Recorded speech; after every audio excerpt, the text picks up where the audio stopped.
Assalamualaikum warahmatullahi wabarakatuh. Selamat pagi, selamat siang, selamat malam semuanya.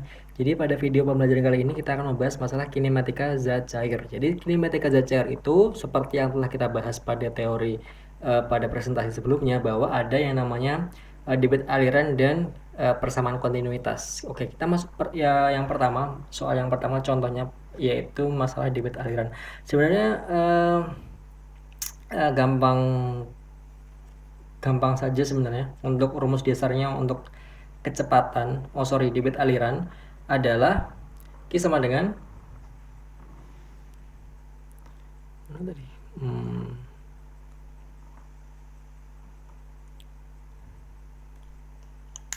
Q sama dengan A dikali V.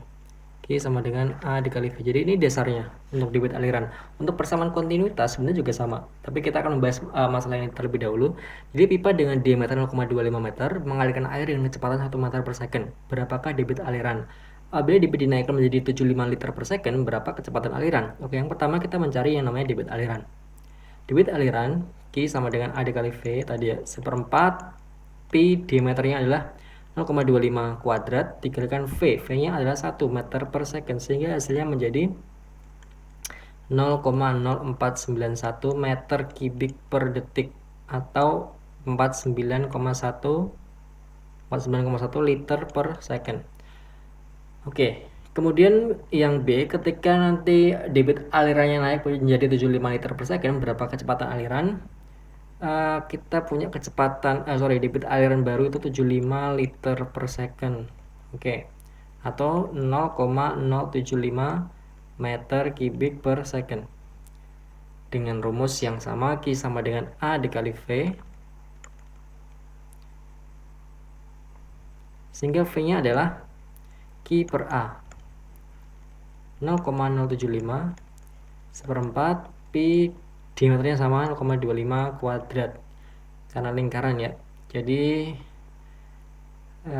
1,53 meter per second kecepatannya. Jadi kecepatan ketika dinaikkan menjadi 75 liter per second debitnya dari 1 meter per second menjadi 1,53, sehingga naik sebesar 0,53 meter per second. Jadi kalau misalnya nanti ditanyakan persentasenya, tinggal diubah atau dikonversi menjadi percentage. Seperti itu. Oke, kita masuk ke persamaan kontinuitas. Prinsipnya sama untuk mencari kecepatan dan luas dan debit aliran pada suatu pipa. Rumusnya adalah Q di ujung sama dengan Q di ujungnya, seperti itu. Kita masuk ke contohnya langsung. Jadi air mengalir ke dalam pipa berdiameter 50 cm dengan kecepatan 1 meter per second. Berapakah debit aliran? Dan jika diameter pada ujung yang lain dari pipa tersebut adalah 100 cm, berapakah kecepatan aliran pada ujung tersebut? Oke, jadi prinsip utama dalam mengerjakan soal mekanika fluida saya tekankan sekali lagi di gambar terlebih dahulu. Jadi ini merupakan suatu proses di mana kita tidak perlu menghafal rumus yang banyak, kita tidak perlu paham teori yang mungkin diperlukan. Cuman kalau misalnya kita tidak tahu visualisasi seperti apa, permasalahan seperti apa, itu akan susah untuk menerapkan teori dan rumus yang kita tahu, seperti itu. Oke, itulah kenapa gambar-gambar untuk pengerjaan soal mekanika fluida masuk dalam tahap penilaian, seperti itu ya. Oke, kita gambar air mengalir di dalam pipa berdiameter 50 cm. Seperti ini ya. Kemudian jika diameter pada ujung yang lain menjadi 100 cm, jadi kan menjadi 100 cm berarti melebar. Jadi kurang lebih sketsanya seperti ini. Oke. Dan seperti ini kita punya diameter 1 di sini, A1 di sini, kecepatan 1 di sini. Kita punya diameter 2 di sini, A2 di sini, kecepatan V2 di sini. Berapa kecepatan aliran pada ujung tersebut? Jadi kan kita mencari V2 ini. Jadi kita udah tahu sebenarnya apa sih yang kita cari pada permasalahan ini? Ternyata V2. Oke, kita mencari hitungan debit. Kita punya diameter pipa 150 cm atau 0,5 meter. Sehingga A1-nya adalah 1/4 pi D kuadrat. Hasilnya adalah 0,1 1963 meter kubik per second. Kecepatan alirannya adalah 1 meter per second, sehingga Q1 sama dengan A1 dikali V1. Jadi 0,1963 dikali 1 sama dengan, sama ya hasilnya, beda di satuan, 0,1963 meter kubik per second. Oke, kita mencari kecepatan di ujung lain. Jadi kita punya diameter 2 itu sebesar 100 cm, 1 meter. Luas tampang pipanya adalah 1/4 pi D2 kuadrat, 1/4 pi 1 kuadrat, 0,7854 meter persegi. Persamaan kontinuitas Q sama dengan Q1 sama dengan Q2. Jadi A1 V1 sama dengan A2 V2, sehingga V2 sama dengan Q1 per A2 atau A1 kali V1 per A2. Kita punya Q1 nya sebesar 0,1963, kita punya A2 nya 0,7854, sehingga kecepatan di ujung adalah 0,25 meter per second. Jadi dilihat di sini bahwa semakin di sini diameternya sempit, di sini diameternya lebar. Kecepatan di sini 1, ketika dihitung kecepatan yang dengan diameter yang lebar turun menjadi 0,25 meter per second. Jadi seperti yang berbanding terbalik. Jadi seperti itu untuk contoh yang kedua. Kita masuk ke contoh yang ketiga. Oke, pertama-tama kita harus menggambar terlebih dahulu sketsanya. Air mengalir melalui pipa 1, 2, 3, 4. Air mengalir melalui pipa 1 dengan diameter 50 mm. Oke, seperti ini misalnya. Dihubungkan dengan pipa 2 berdiameter 75 mm, jadi lebih besar ya diameternya. Pipa 2 seperti ini. Kecepatan ratanya 2 meter per second. Ujung pipa 2 bercabang menjadi 3 dan 4. Bercabang 3 dan 4. Oke, jadi ini pipa 1, pipa 2, pipa 3, pipa 4. Apa saja data yang diketahui? Kita punya apa saja ini? Diameter pipa 1 dapat, kemudian diameter pipa 2 dapat, kecepatan V2 dapat, kecepatan di pipa 3 dapat, kemudian diameter pipa 4 dapat, dan kemudian debit aliran pipa 4 itu setengah debit pipa 3. Kita diminta mencari Q1, V1, Q2, Q3, D3, Q4, dan V4. Oke, konsepnya seperti itu. Kita mencari yang bisa dihitung terlebih dahulu kan yang ini, yang sudah lengkap datanya. Pipa 2 punya diameter, punya kecepatan. Oke, pipa 2 terlebih dahulu. Q2 sama dengan A2 dikalikan V2. 1/4 pi D2 kuadrat V2. 1/4 pi 0,075 kuadrat dikalikan 2. Hasilnya 0,008836 meter kubik per second atau 8,836 liter per second. Oke, jadi karena tadi ini pipa 1, kemudian pipa 2, ingat hukum kontinuitas bahwa Q1 sama dengan Q2.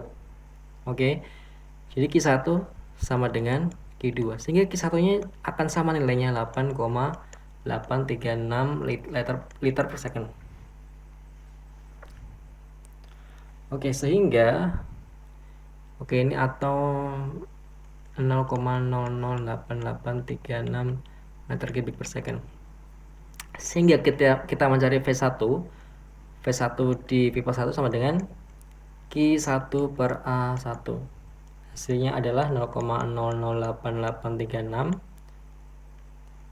A1 nya 1/4 pi diameter pipa 1 adalah 0,05 kuadrat. 0,05 kuadrat. Hasilnya kecepatan di pipa 1 4,5 meter per second. Seperti itu. Sekarang kita masuk ke pipa 3, pipa 4. Jadi ini pipa 2 ya, ini pipa 2 bercabang menjadi pipa 3 dan pipa 4. Oke. Pipa 2, 3, 4. Sehingga kontinuitasnya adalah Q2 sama dengan Q3 plus Q4. Hasilnya seperti itu. Kita punya Q2 0,008836. Kita punya Q3, kita punya data bahwa debit Q4 adalah setengah debit Q3. Sehingga ketika disubstitusi, Q3 sama dengan 0,005891 meter kubik per second atau 5,89 liter per second. Oke, kita mencari debit aliran dari pipa 4. Pipa 4 itu debitnya setengah Q3, ya kan? Berarti hasilnya adalah setengah dari 0,005891. Hasilnya 0,002946 meter kubik per second atau 2,95 liter per second. Kemudian kita mencari diameter pipa 3. Pipa 3 di mana Q3 sama dengan A3 dikalikan V3. Q3 kita punya 0,005891. A3 nya adalah 1/4 Pi D3 pangkat 2, V3 nya adalah 1,5. Udah, jadi tinggal D3 sama dengan kita punya hasilnya 0,071 meter atau 71 mm. Kemudian terakhir kita mencari kecepatan di pipa 4. V4 nya berapa? Kita punya Q4 sama dengan A4 dikalikan V4. Q4 nya 0,002946. A4 nya 1/4 Pi diameternya 0,03 kuadrat V4. Hasilnya dari sini adalah 4,17 meter per second. Oke. Jadi ini sudah perhitungannya sudah selesai. Kemudian nanti biasanya ada kayak permasalahan seperti kita membandingkan. Jadi misalnya ada pipa 3 di sini,